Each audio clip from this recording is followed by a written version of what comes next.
Begin, and a happy Erev Shabbos to everyone. And as we said, Hoshana Rabbah as well today, so a very, very special session. It is also very special because tonight's share has been sponsored by Lucille in memory on Le'ilui Nishmas of her late husband Joe, Yosef ben Shimon. So the neshama should have an aliyah. I'm sure with the learning that we're doing together on this day, through this group as well, with the HOD joining us, all things that are very, very dear to Joe and really his zechus that we're all here and that we're all learning together in many ways. I'm sure, no doubt, he's looking down, he's smiling, he's getting nachas, he's probably got a good comment or two to say as well, a good question to ask too, no doubt, as he always had. So we are beginning chapter 3. Okay, so just a brief recap. We started off by explaining that the work of creation is actually not only for God to do, but also for us to do as well. We are Hashem's creators. We spend 6 days creating externally, and then Shabbos is the day that we create internally. We do the work in which we're actually creating ourselves, the part of the world which isn't tangible, that maybe you can't measure with money or any other kind of outside buildings or anything like that, but nevertheless, the work which is just as important, if not even more important. And then in chapter 2, we spoke about what the Ramban says. The Ramban says his philosophy on all of the mitzvahs really is that the mitzvahs are things, the actions that build us in 2 ways. They build us in terms of our character, and they build us in terms of our perspectives. That is the Ramban's philosophy on mitzvahs. And in this chapter, the chief rabbi goes into looking specifically at mitzvahs and how mitzvahs do that, and then getting back to the context of Shabbos as well. So let's begin. Chapter 3, a formula to create yourself. To understand how Shabbos is a uniquely designed formula for self-creation in terms of character and perspective. So you'll see those 2 words used a lot, because again, those are the 2 things the Ramban said last week that we learned about. There's 2 ways we developed in terms of character, and we developed or created, as he puts it, in terms of perspectives. So to understand how Shabbos does that, we first need to understand the concept of a mitzvah and how it works. So this is really actually something which is fundamental to everything we do as Jewish people. We're going to go now into the philosophy behind a mitzvah, a commandment, and what that does and how that works. Self-creation, he continues, must of necessity be a holistic process, meaning it's got to be something that deals with the entire person. Human beings are complex and multifaceted. We're spiritual and physical, intellectual and emotional. This unique combination of body and soul means that for any process of personal transformation to be effective, it must engage both. This is something which is so fundamental to being Jewish. We don't just ignore the body. We may talk about the primacy of the soul and of spirituality, but certainly the body is just as important. It's critical that the body is engaged as well. And therefore, the idea and the concept of a mitzvah is for something which involves both body and soul. That process of self-creation has to involve the entire human being.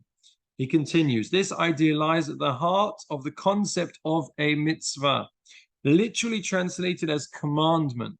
It almost always takes the form of a physical action which conforms to a very specific formula. If you ever heard anyone give a Torah class where they're discussing the finer details of what you can do on Shabbos and you can't do on Shabbos, there are lots of different details which the mitzvahs have, but they are essentially that physical action. The physical external aspect of a mitzvah operates as a catalyst for the spiritual internal process of self-creation, for transforming our character and perspectives. So it starts on the outside. Every mitzvah, that physical action, starts on the outside, but then it touches and reaches deep inside to who we are as a human being. These 2 elements of a mitzvah, internal and external, are intertwined and interact with each other in a virtuous cycle of self-creation.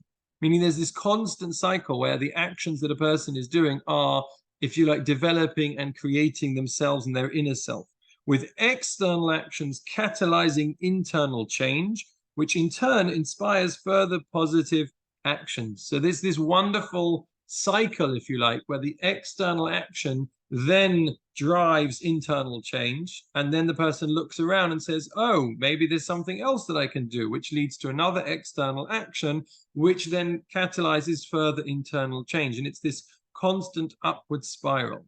By the way, the actions can touch us even deeper than our thoughts or sometimes things that we hear. An action is something that you do where even if you don't have the right intention, the person who is continuously helping other people, even if they may start off not doing it because they are really altruistic, will become a more altruistic person by doing so, because they will develop that through the action. So that action will touch them in a place that's almost deeper than they could have got to, that they could have touched themselves. This, what he's quoting here, is actually from someone called the Sefer HaChinuch. The Sefer HaChinuch, which was written approximately 700 years ago, is a classic Torah work on understanding the mitzvahs. And he goes through each one of the mitzvahs according to the philosophy of the Ramban that we learned last week. The mitzvahs develop our character and our perspectives. And he explains in detail how they do this. So amazingly, he goes through all 613 and gives you a reason and talks about in many different occasions of how this will develop you, in what way and what part it's supposed to touch. And every so often he describes in detail the basic fundamental concept of a mitzvah, as we've just said here. So let me read you a little bit of the Hebrew. No, he says, ki ha'adam nifal kafi pu'ulosov, that a person works according to his actions. V'libo v'chol machshavosov, and one's heart and thoughts, tomid achamasov shehu ose b'hem, will always follow the actions that the person does. Im tov v'im ra, whether for good or for bad. V'afilu rasha gomer, he says, even if a person was a really wicked person at heart, v'chol yetze machshavos libo rak kol hayom, and he was only thinking to do bad. Im yare ruchai, but if he awakens himself, v'yasim ishtadlusa v'isko, v'hasmoda b'torah u'b'mitzvahs, and he will awaken himself to do good deeds, meaning to do good actions, whether that be to do mitzvahs or to learn Torah. Afilu shelo l'shem shamayim, even if he starts off not doing it for the sake of heaven, so he's not necessarily doing it for selfless reasons. Miyad yenate el hatov, this will bend him, this will make him go towards the good, because one's heart follows one's actions. That's key to the whole concept of a mitzvah, and that's what Rabbi Goldstein is elucidating here. We're at the bottom of page 13. Let's continue. There are two types of mitzvahs, those we fulfill by doing and those we fulfill by not doing. Those that command us to act and those that command us not to act. There are actions we do to become better people, and there are actions we refrain from doing in order not to damage our character or skew our perspective. So we have positive and negative, right? Those negative ones are keeping us away from those things that will damage our character or skew the perspectives. There are actions that bring out the best in us and others that bring out the worst. The mitzvahs are a divine formula for creating ourselves by embracing the former and avoiding the latter. So they are the Creator's guide to making sure that we are embracing all of the things that bring out the best in us and not, God forbid, the worst. Now, he now goes on to discuss Shabbos. Now we're getting to the detail, which is Shabbos. This is the key to understanding Shabbos. It is a mitzvah comprising things we do and things we do not do. And our journey of self-creation on Shabbos emerges from their combination. Sometimes with all the details, and we lose the focus. And Shabbos can be like that because there are lots of different details, but the focus of all of these details is to guide us with this journey of self-creation. We know what these things are from the halacha, Jewish law, which literally the word halacha means to walk. Perhaps, he says, alluding to the journey of self-transformation that each mitzvah leads us through. And this emerges from the Talmud, the Gemara, and the commentaries, and the codifiers, the Shulchan Aruch, the code of Jewish law who followed. Shabbat cannot be separated from the halacha, meaning the whole essence of Shabbos is there are certain actions we can do and certain actions that we can't do, and the halacha will guide us and will tell us what those are. When it is separated, if Shabbat is separated from that, it loses its divine power and majesty, its meaning and uniqueness, and its ability to transform us. So the real greatest ability of a Shabbos to transform us is Shabbos with all of those details, is Shabbos with all of the halacha which is kept. Now, obviously, we'll often find ourselves in life at different stages on our journey. But the aspiration needs to be that we want to do it fully. We want to do the whole program, because it's only when we do that that we can really achieve that self-transformation. And of course, until we get to that point, then consummate to that level, wherever we're up to on our journey towards that aspiration, then it will also be able to touch us. He continues, at the most essential level, the halacha frames Shabbos as an immersive 25-hour experience, beginning at sunset on Friday and ending as three medium-sized stars emerge in the night sky on Saturday, shaping that experience in two ways: what we do and what we don't do. That's what the halacha tells us. It describes the things we should do for those 24 hours and the things that we must not do. At the heart of what we don't do on Shabbos is what the Torah calls work, which the halacha defines as 39 categories of creative actions. The Hebrew word for this is melacha. Work is the usually used English translation, which doesn't really do it justice. So creative action is maybe a better term for it, as you'll see, encompassing the full spectrum of human innovation deployed to shape the environment to meet the needs of individuals and society. So meaning these actions are those things by which we, as human beings, show our mastery over God's natural world. These categories relate to the production of the basic elements needed for human survival, such as food, clothing, and shelter, as well as the resultant human imprint on the plant and animal world. They include primary expressions of human creativity, such as writing, building, and transporting, as well as the all-important category of igniting fire as a source of energy to provide light and heat, which is critical to the establishment of human civilization. So all of these things, they may not all of them be very difficult. Some of them are not the things that strike us as hard work. So for example, writing is not very difficult to do. You won't break into a sweat when you're writing, but nevertheless, you're taking those natural tools and you're transforming it with your creative energy as a human being and your creative intellect into something which really you can do a lot more with than the natural tools allowed you to do. On top of page 15, these categories are modeled according to the Talmud on the 39 forms of creative work employed to accomplish the first major architectural construction feat of Jewish history, which was building the ornate and intricate portable sanctuary in the desert after the Exodus. So these are the 39 labors which are necessary to build the Mishkan, the sanctuary in the desert. And in fact, the Gemara often discusses when and how they were used in the building of the sanctuary, or in fact, sometimes in the running of the sanctuary. So for example, cooking and baking were used not in the building of the sanctuary necessarily, although maybe in the dyeing process, but also in the baking of the bread, the showbread, the lechem hapanim. Each of the 39 has subcategories which together make up the laws of Shabbos, delineating what we refrain from doing on the day. He continues, Shabbos is, amongst other things, a day we refrain from household chores, such as cooking, laundry, repairs, gardening, or shopping. It's a day on which we do not go to work, engage in commerce, or handle money, a day on which we do not build, write, and transport objects, a day on which we do not ignite fire, switch on lights, use electronic devices, or drive a car. Obviously, when we're dealing with these modern applications, such as driving a car and switching on lights, then it's really about applying the principles. So if you like, there's 39 principles of work, which are called melacha, creative aspects, and each one of them has to be broken down. So for example, although we don't think of it as such, driving a car is essentially lighting a fire, because if you think about the engine, that's what's taking place. So for each of them, we have to relate it back to its original category. Which principle, which category does it fall into? That is one of the jobs of a rabbi. And when there's a new invention that comes out, then it's always an interesting thing to sort of decide, is this okay? Is it not okay? Which category of melacha, of that creative work, could this fall into?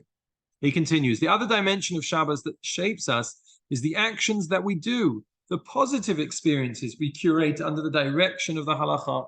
We welcome in Shabbos by lighting candles before sunset. We celebrate its sanctity with the words of Kiddush on a cup of wine on Friday night, and with Havdalah when Shabbos goes out. These are all the positive mitzvahs of Shabbos. All too often, people only know about Shabbos what you cannot do. And they don't realize how many positive mitzvahs one can do and should be fulfilling on Shabbos as well. We eat 3 special festive meals on Friday night, Shabbos day, and then in the late afternoon, sanctifying the meals with song, words of inspiration, and delicious food. In fact, it's actually a mitzvah to enjoy yourself on Shabbos. What an easy mitzvah to do. It's called Oneg Shabbos. And very simply put, when we enjoy ourselves, whether it's good food, good company, You know, all of those things that we do on Shabbos to give us more delight in Shabbos is a mitzvah itself. We wear our best clothes, indulge in the pleasures of rest, and spend quality time together. We recite special prayers, tefillahs, read a special portion from the Torah, and set aside time for Torah learning. We talk and walk in ways that reflect the holiness and joy of the day. By the way, for those people with children, a beautiful time to learn with children. When we say, talking about set aside quality time and for Torah learning, so ask your children, what have they been learning in school? Ask them to say something about the parasha. What have they learned about that week? Sedra, let's sit down, let's do some reading together, whatever level they're at. It's a beautiful opportunity to do that on a Shabbos. The combination of what we do and what we don't do, of refraining and engaging, constitutes the perfect formula, designed by the one who created us and knows us best for creating ourselves by building character and shaping perspectives. Meaning it's not about the way that you or I think that we could do this ourselves. We've got to listen to the creator who knows the best formula for us to be able to engage in creating ourselves. In this process of self-creation, we don't work alone. The spiritual energy of the day empowers us. On Shabbos, God infuses the world with intensified holiness and spiritual energy. He imbues us with what the Gemara describes as an extra soul, in Hebrew, a neshama yesera, an extra dimension of spirituality accessible to us only during Shabbos. Objectively, Shabbos is different from any other day of the week. Its holiness was created at the beginning of time and stands independently of anything that we do. But if we connect with it, we have the power to transform ourselves. Sometimes we'll feel ourselves more open to spirituality on a Shabbos. The same thing that during the week seems dull, on Shabbos can feel entirely different. And part of the reason is because of that neshama yesera, that extra dimension of spirituality, which means we're more open to hearing things, to understanding, to incorporating those deeper ideas or the spiritual ideas, which are going to help us with this work of self-creation. That's a gift that God gives us on Shabbos to give us the higher level of spirituality, the extra neshama yesera. In the chapters that follow, we embark on a journey of discovering how we can create ourselves with Shabbos as our partner. The map of our journey is, as per the Ramban's philosophy, divided into these two fundamental components of the human condition, character and perspectives. So there's going to be a whole section on character, how Shabbos develops different parts of our character, and then a whole section about how Shabbos develops different parts of our perspectives. The following two parts of this book explore how what we do and don't do on Shabbos refines our character so that we can become the best version of ourselves and animates our perspectives on our lives and on our world.